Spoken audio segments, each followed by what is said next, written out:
हरिओम विद्यार्थियों, आज मैं आप लोगों के बीच कक्षा 11वीं की काव्य खंड से कबीर के पद की व्याख्या हेतु उपस्थित हुई हूँ। विद्यार्थियों, भक्ति काल के कवियों में प्रमुख स्थान रखने वाले तथा सामाजिक बुराइयों पर कड़ी चोट करने वाले कबीरदास जी का जन्म 1398 ईस्वी में हुआ था। कबीरदास जी ने स्वयं को काशी का जुलाहा कहा है। कबीरदास जी पढ़े लिखे नहीं थे। उन्होंने कहा भी है, मसी कागद छुओ नहीं, कलम गही नहीं हाथ। अर्थात मैंने स्याही और कागज नहीं छुए, न ही कलम हाथ में पकड़ी है। इन्होंने देशाटन और सत्संग से ज्ञान प्राप्त किया है।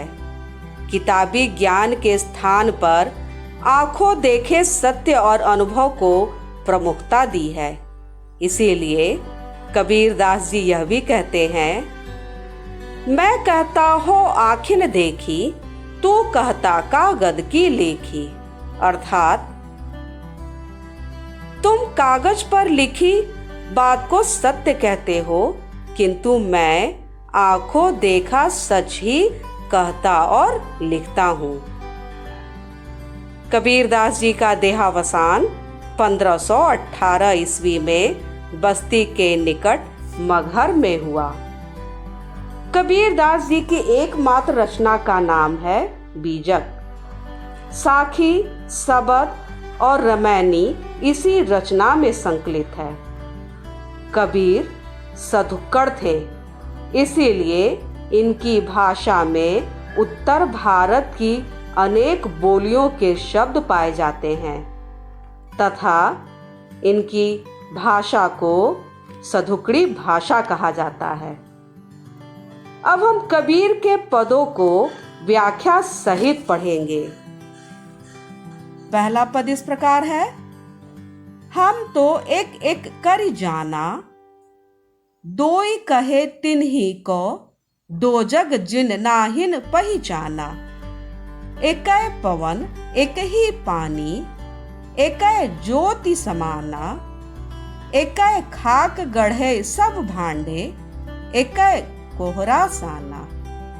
जैसे बाढ़ी काष्ट ही काटे, अग्नि न काटे कोई। सब घटी अंतरी तू ही व्यापक, धरे स्वरूपे सोई। माया देख के जगत लुभाना, काहे रे नर गरबाना। निर्भय भया कछु नहीं व्यापै, कहे कबीर दीवाना। कठिन शब्दों के अर्थ को समझेंगे। एक परमात्मा, दो जग नरक, खाक मिट्टी, गढ़े रचे हुए, भांडे बर्तन, कोहरा कुम्हार, साना एक साथ मिलाकर, बाढ़ी बढ़ई, काट लकड़ी, घटी घड़ा अथवा हृदय, जगत संसार, नर मनुष्य, गर्बाना गर्व करना, निर्भय निडर, दीवाना बैरागी। अब हम पद की एक एक पंक्तियों के अर्थ को भाव सहित समझने का प्रयास करेंगे। हम तो एक एक करी जाना, दोई कहे तिन्ही को, दो जग जिन नाहिन पहिचाना। भावार्थ इस प्रकार है, कवि ने ईश्वर को सर्वव्यापी बताया है। ईश्वर को कण कण में देखा जा सकता है। कबीरदास जी इन पंक्तियों के माध्यम से कहते हैं कि हमने तो जान लिया है कि ईश्वर एक ही है। इस तरह से मैंने ईश्वर के अद्वैत रूप को पहचान लिया है। हालांकि कुछ लोग ईश्वर को अलग अलग बताते हैं, उनके लिए नरक की स्थिति है, क्योंकि वे वास्तविकता को नहीं पहचान पाते। वे आत्मा और परमात्मा को अलग अलग मानते हैं। कवि ईश्वर के एक होने का प्रमाण देते हुए आगे कहते हैं, एक के पवन एक ही पानी एक ज्योति समाना, एक खाक गढ़े सब भांडे एक कोहरा साना। कवि कहते हैं कि संसार में एक जैसी हवा बहती है, एक जैसा पानी है तथा एक ही प्रकाश सब में समाया हुआ है। कुम्हार भी एक ही तरह की मिट्टी से सब बर्तन बनाता है, भले ही बर्तनों का आकार प्रकार अलग अलग हो। कवि के कहने का तात्पर्य यह है कि एक ही मिट्टी को अच्छी तरह से सानकर शरीर रूपी बर्तन को बनाने वाला कुम्हार अर्थात ईश्वर भी एक ही है।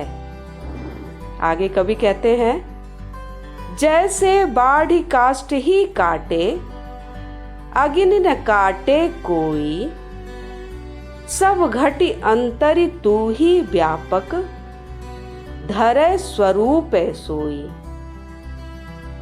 कवि कहते हैं कि बढ़ई लकड़ी को तो काट सकता है परंतु आग को नहीं काट सकता। इस प्रकार शरीर नष्ट हो जाता है परंतु उसमें व्याप्त आत्मा सदैव रहती है। परमात्मा हरेक के हृदय में समाया हुआ है, भले ही उसने कोई भी रूप धारण किया हो, अर्थात 5 तत्वों मिट्टी, वायु, पानी, अग्नि और आकाश से बना हुआ शरीर तो नष्ट हो जाता है, लेकिन इसमें विद्यमान परमात्मा अनश्वर है। अर्थात शरीर नष्ट हो जाता है परंतु आत्मा अमर है, उसे समाप्त नहीं किया जा सकता। आगे कवि कहते हैं, माया देख के जगत लुभाना, काहे रे नर गरबाना, निर्भय भया कछु नहीं व्यापे, कहे कबीर दीवाना। कवि के कहने का तात्पर्य यह है कि यह संसार माया के जाल में फंसा हुआ है और वही संसार को लुभाता है। इसलिए मनुष्य को किसी बात को लेकर घमंड नहीं करना चाहिए। प्रस्तुत पद के अंत में कबीर दास जी कहते हैं कि जब मनुष्य निर्भय हो जाता है तो उसे कुछ नहीं सताता। कबीर दास जी भी अब निर्भय हो गए हैं तथा ईश्वर के दीवाना हो गए हैं। अर्थात कबीर दास जी कहते हैं कि जो व्यक्ति अहंकार नहीं करता है वही भय से हीन होता है और उसे किसी प्रकार की चिंता नहीं होती है। पद की भाषागत विशेषताएं इस प्रकार है। यहाँ कवि ने ईश्वर की सर्वव्यापकता पर प्रकाश डाला है।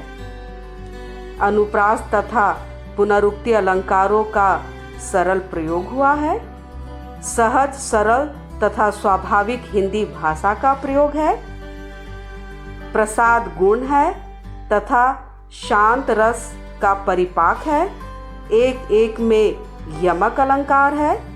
सधुकड़ी भाषा है।